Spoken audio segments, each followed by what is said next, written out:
bu yerga student bo'lib kelganman. Bu yerdagi Latviyadagi studentlar hayoti, yashash tarzi, oylik xarajatlari, kun tartibim, sayohatlarim shu kabi videolarni qo'yib boraman. Bugun birgalikda ovqat qilamiz. Kuxnyadaman, ko'rsataman, salat, ovqat tayyorlaymiz. Светофорlik kartoshka, go'sht, bolgarskiy pomidor, piyoz, mana shunaqangi suvli, jalkobga o'xshagan ovqat. Mana bitta salat ham tayyor. Avokado oldim 1 euro ekan. Mana salatga aralashtiramiz, ozginchasini olib qo'yamiz, yuzimizga maska qilamiz. Yaxshi chiqish boshladi. Mana avokadolarimizni soldik, endi salatga qo'shamiz. Mana buni ozginchasini oldim, buni maska, yuzimga maska qilaman.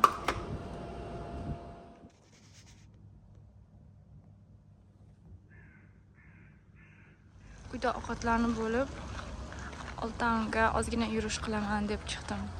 Mana bunaqa National Opera joyi bor, mana milliy. O'zi Latviyani o'zini milliy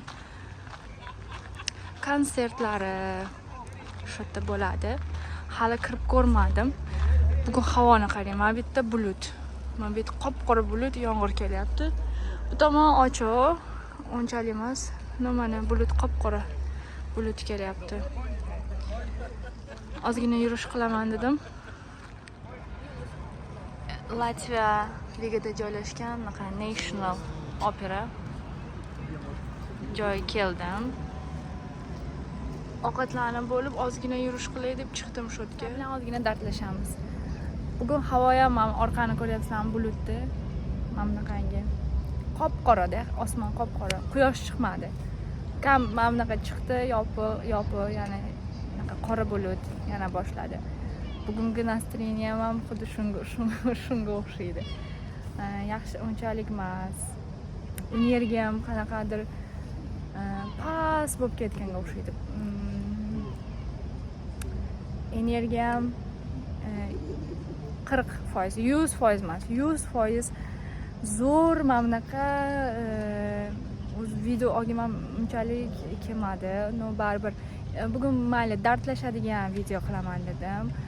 Gaplashib, mana ichimdan o'tgan, qalbimdan o'tgan, xayolimdagi mana his-tuyg'ularimni hammasini mana Yevropada bir yurgan musofir talaba sifatida aytib, shu yerga joylamoqchiman. Balki esdalik o'zim uchun, keyinchalik. Bu vaqtincha albatta. Xarakterim bugun energiyam yo'q bo'lsa, ertaga boshqacha bo'lishi mumkin. Men ham insonman, har doim 100% zo'r anaqa 100% настроенияda yura olmayman. Unaqa bo'lmaydi. Bir kun xafa bo'laman, bir kun yig'layman, bir kun kulaman, bir kun hech narsa qilgim kelmaydi, bir kun mana shunaqa bo'ladi. Bir kun o'zim bilan o'zim gaplashib o'tiraman, miyamda mingta, 100 mingtalab xayol o'tadi. Bo'ladi. Tabiiy hol. Bu tabiiy narsa. Va men bundan xafa bo'lmayman. O'zimdagi bo'layotgan his-tuyg'ularimdan yashirishdan ham, kimdandir uyalishdan ham yo'q. Unaqa narsa menda yo'q. Endi bugun dardlashadigan mavzuyim talaba bo'lib yashash. Mana 5 oydan beri o'zim yashayman shu yerda. Ishga boraman, kelyapman, Xudoga shukr, hammasi joyida. Allohga shukronalik keltiraman. Kursdoshlarim ham hammasi hozir ta'til sababli uyiga yoki vataniga, ona o'zini yurtiga yoki ishlagani boshqa Yevropa davlatlariga ketishgan, tanigan tanishlarim. Yaqin kursdoshlarim ham 24 ga 7 ishlashyapti. Ishlashyapti hozir. Soqqani qilyapti, kanikulda soqqani qilib, kontraktini to'lash kerak chunki. Sabab shu. Chunki o'zini rasxodlari, kundalik xarajatlarini ham o'zi qoplash kerak. Birinchi o'rinda kontrakt yopilish haqida o'ylaydi. Ikkinchi kvartira, uchinchi kundalik ehtiyojlar o'ziga kerakli. Keyin sezon almashadi. Mana yoz keladi, qish, bahor, bular uchun kiyim-kechak olinadi. Ular xarajat. Bularni ham talabalarni o'zi qiladi. Ota-onasi jo'natganlar bormi, pul jo'natib turadiganlar bormi, bilmadim. Balki bordir. Yana har oy kvartira keladi, har oy produkt va narsalari qilinish kerak. Har hafta qilinadi. Ba'zan haftalab, ba'zan haftalik qilinadi. Hamma yashash sharoitiga deydimi, yashash o'sha muhitiga qarab qiladi. Bularni gaplashdik.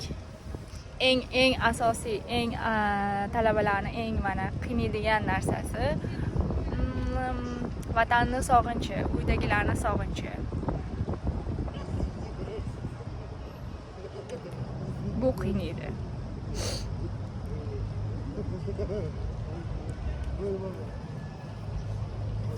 Plan qilyapman, xudo xolasa avgust oyiga uyga borishi.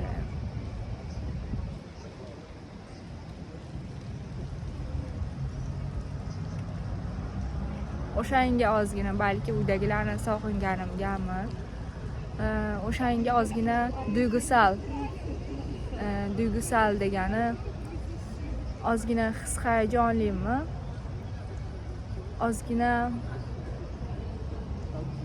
bilmayman o'zbekchasini. Hozir kelmayapti, hozir miyam ishlamayapti.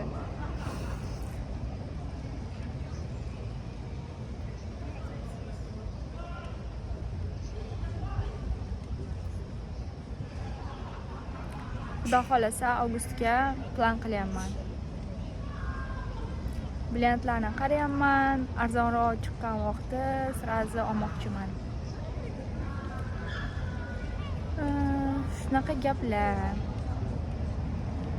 Uydagilar bilan hamma talabalar ham xuddi shunaqa. Ular faqat meni tushunadi. Ichimdan nima o'tadi, nima o'ylayman. Faqat ular tushunadi.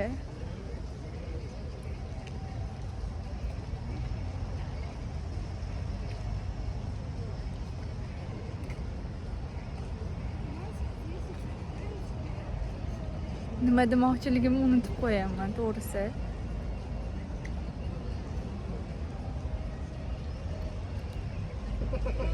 Uyga borgim kelyapti. Uydagilar bilan ozgina vaqt o'tkazgim kelyapti.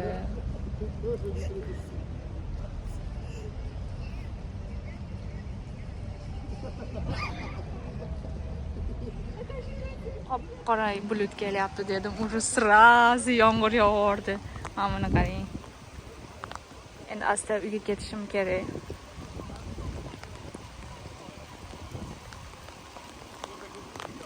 Yomg'ir yog'ishi. Havo dardlashishga ham qo'ymaydi.